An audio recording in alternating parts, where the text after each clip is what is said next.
चल रहे हैं। संसद से बाबा साहब अम्बेडकर की मूर्ति हटा दी गई। SC/ST आयोग जो सही ढंग से काम नहीं कर रहा, तमाम ऐसी चीजें, लगातार प्रताड़ना जो शोषित वंचित है उन पर बढ़ते जा रहा है, लेकिन उनकी सुनवाई नहीं हो रही।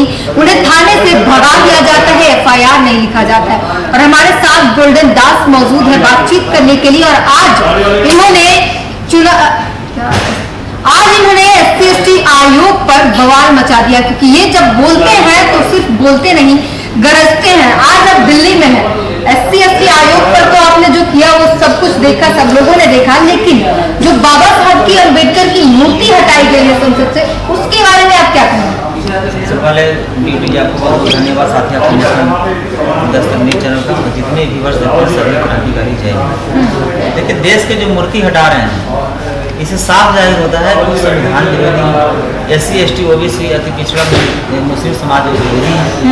और वैसे बाबा साहब को हटाने की बात करते हैं, संविधान हटाने की बात करते हैं, इसलिए कि बाबा साहब को क्यों हटाया जाए? क्या किसी का बाप का घर है? संसद भवन जो एक संवैधानिक स्थल है, तो फिर बाबा साहब को मूर्ति से पेट में दर्द क्यों? किसके पेट में दर्द हो रहा है? मोदी जी का, अमित शाह का, फॉरवर्ड का, धन बल का, बाहुबल का, पूंजीपति का, सामंतियों का, मनुवादियों का पेट में दर्द है। अगर दर्द नहीं है तो फिर बाबा साहब को मूर्ति क्यों हटाया जा रहा है? नवीनीकरण की जा रही है संसद की, कोई क्षति ना आ जाए मूर्ति को, इसलिए हटाया गया, बताया गया था। आपका कहने का मतलब है कि यहाँ ये संसद भवन से मूर्ति हटाकर नया संसद भवन में शिफ्ट किया जाए, यही कहना है ना आपका? नए संसद भवन में तो नहीं किया जाएगा। तो फिर मूर्ति हटाया कहाँ ले जाया जाएगा? मोदी जी घर में हो सकता है बड़ा प्लान हो कि और बड़ी मूर्ति लगाई जाए। भाई साहब, 500 अरब का 500 करोड़ का पुल बन जा रहा है, 500 करोड़ का आपको स्टेडियम बन जा रहा है, और जो देश का मालिक है, जो देश का संविधान रचयिता है, उनका मूर्ति बनाने में आपको बेटा क्यों मर जा रहा है? क्या मोदी के बाप के घर से पैसा खर्च करना पड़ रहा है? क्या मोदी के बाप से देश चलता है कि डॉक्टर भीमराव अम्बेडकर जी के लिखा हुआ संविधान से चलता है? क्या मोदी को अमित शाह को अपना घर बेचकर बाबा साहब को मूर्ति बनाना पड़ेगा? शर्म नहीं आ रहा है ऐसे झूठा जुमला हरामखोर प्रधानमंत्री को? देखिए, आप प्रधानमंत्री को अशोभनीय भाषा बोल रहे हैं। देखिए मीडिया महोदय, हम तो प्रधानमंत्री का शोभनीय भाषा बोल रहे हैं। प्रधानमंत्री का जब से सरकार आया है तब से दलित, बैकवर्ड, मुस्लिम समाज को, बेटी बहन को बलात्कार किया जा रहा है, हत्या किया जा रहा है, जमीन लूटा जा रहा है, उसका FIR तक नहीं किया जा रहा है, और फॉरवर्ड की बेटी को छू दे रहा है, उसको फांसी हो जा रहा है।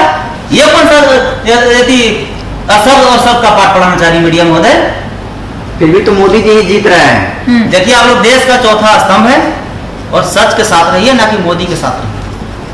अगर मोदी सही है तो मोदी के साथ रहिए, और मोदी जो कुकर्म कर रहा है, मोदी जो समाज को मूर्ख बना रहा है, उसको भी खुलासा कीजिए। जनता मोदी को चुन रही है, बड़ा सवाल तो यही है। तमाम जो आरोप है, उन सभी आरोपों के बावजूद मोदी तीसरी बार प्रधानमंत्री। मैं किसका मानूं मीडिया महोदय?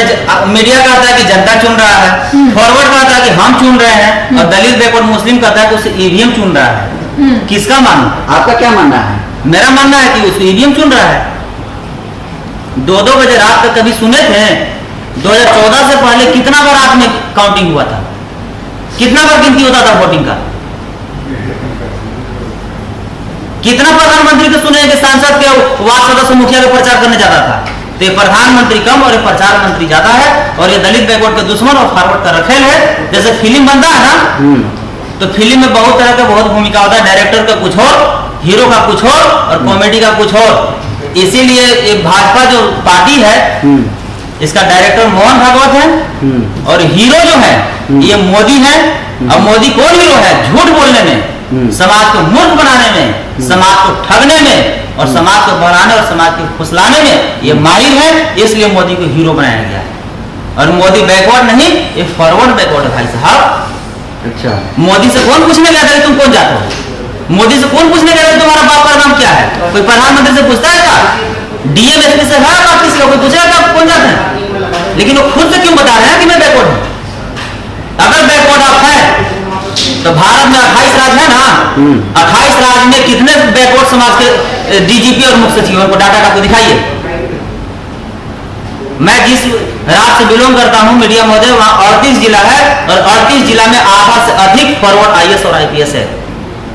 जो कि बिहार में जातीय जनगणना भी हो, जातीय जनगणना क्यों हुआ था कि जिसकी जितनी संख्या भारी उसकी उतनी हिस्सेदारी होगा, तो 90% प्लस SC ST OBC मुस्लिम को वहां आबादी पाया गया, तो फिर 90% IAS IPS और SDO CO BDO थाना अध्यक्ष बिहार में बहाल क्यों नहीं है? लेकिन अब तो वो उनके अंदर टैलेंट है तो कौन बनेगा? वो एग्जाम दे रहे हैं, वो क्रैक करके जा रहे हैं। भाई साहब टैलेंट की बात मत कीजिए, टैलेंट की बात कीजिएगा तो फिर मैं जाति पाति पर आ जाऊंगा। इसलिए कि मैं संविधान को मानने वाला हूँ और बाबा साहब को मानने वाला हूँ, इसलिए मैं किसी जात को नहीं मानता हूँ। नहीं तो आपको क्या लगता है, कोई IAS कैसे? अगर जात पर अगर जाइएगा तो डॉक्टर भीमराव अम्बेडकर चाहा तो उनसे बड़ा कोई फॉरवर्ड चाहे कोई भी काबिल या ज्ञानी पैदा लिया धरती पर। किस टैलेंट की बात कर रहे हैं भाई साहब? अगर टैलेंट फॉरवर्ड ही था तो फिर देश का संविधान फॉरवर्ड क्यों नहीं लिखा? एक दलित एक शूद्र समाज की बेटा क्यों लिखवाया गया? किस टैलेंट की बात कर रहे हैं भाई?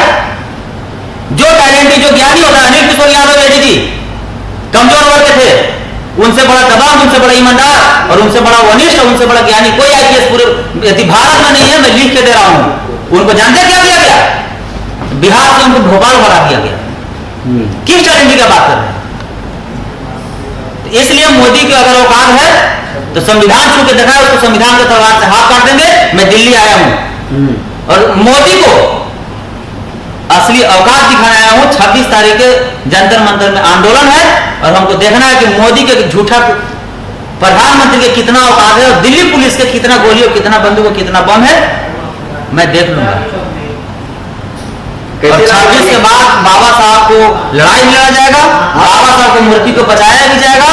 ये लड़ाई बाबा साहब की मूर्ति का नहीं है भाई, ये लड़ाई SC ST OBC मुस्लिम समाज का मान सम्मान की लड़ाई है। ये SC ST OBC और मुस्लिम समाज का हक और अधिकार की लड़ाई है। ये डॉक्टर भीमराव अंबेडकर को अगर कोई आलोचना करता है, जब बाबा साहब जैसे जैसे को सम्मान मोदी नहीं देगा, ये हरामखोर आम आदमी के क्या औकात है?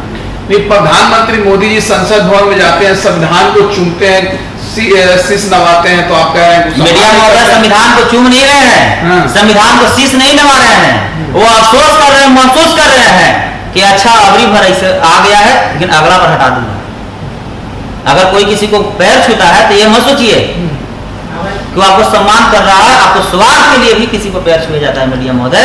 और गरज में गधा की बात कहा जाता है। और अगर भारत का लोग इतना चाहते हैं कि मोदी को बैक फुट पर ला दिया है, अगर BBM और रात तक गिनती नहीं होता तो मोदी प्रधानमंत्री दूर की बात है विपक्ष में बैठने के लायक नहीं है।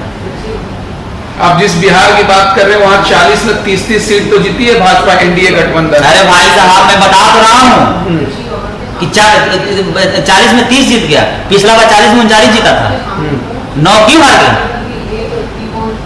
किस मोदी का बात करें? मोदी के ही राज में यही दिल्ली की धरती पर निर्भया को गैंग रेप हुआ था, उसमें सबको फांसी हो गया। और यही दिल्ली की धरती पर मोदी के राज में बहन प्रोफेसर ऋतु सिंह को बर्खास्त कर दिया गया। झूठा किसमें कितना मुकदमा किया गया, पुलिस के द्वारा कितना प्रताड़ित किया गया, पुलिस के द्वारा लाठीचार्ज किया गया, पुलिस के द्वारा कितना उनके साथ बदतमीजी किया गया। क्या मोदी को लंघन मार दिया? क्या मोदी को साफ सुन लिया? क्या प्रोफेसर ऋतु सिंह देश की बेटी नहीं थी?